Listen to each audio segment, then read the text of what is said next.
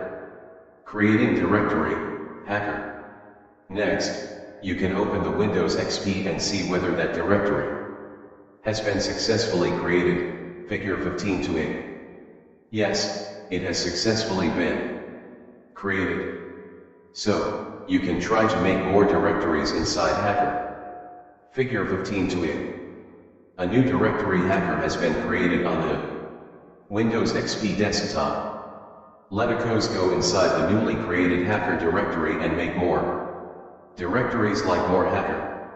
// code and output of making more directories inside the compromised system. MeterPreter CD Hacker. MeterPreter Gator more hackers. Creating directory, more hackers. Let's open the Hacker directory in Windows XP and check whether this effort has been successful, Figure 15-9. Yes.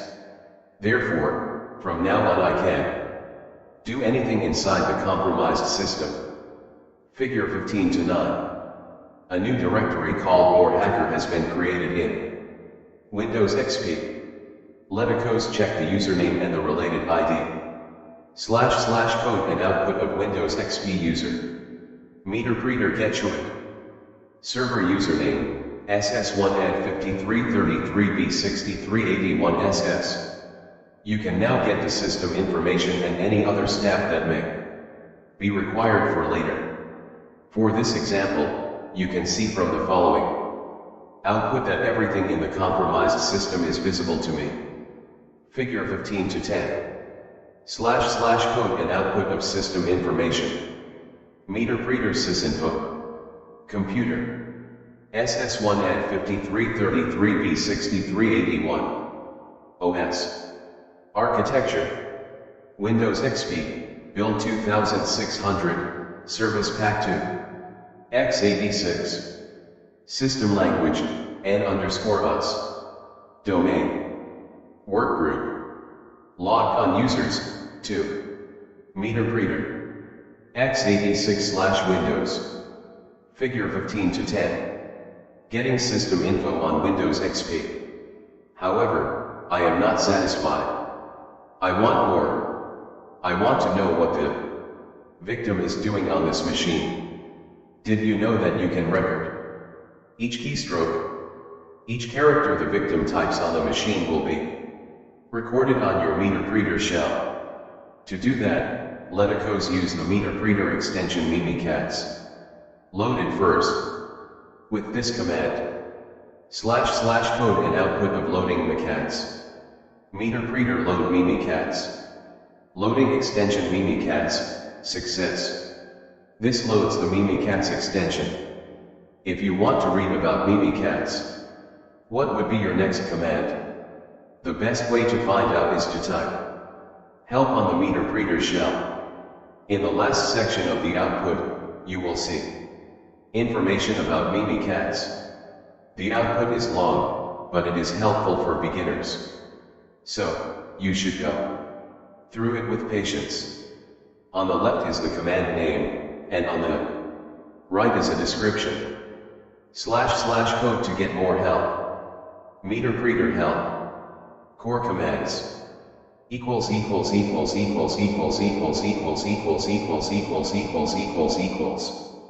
Command. Background. GIL. GLIS. Grun. Channel. Close. Description. Help menu. Backgrounds the current session. Kills a background MeterPreter script.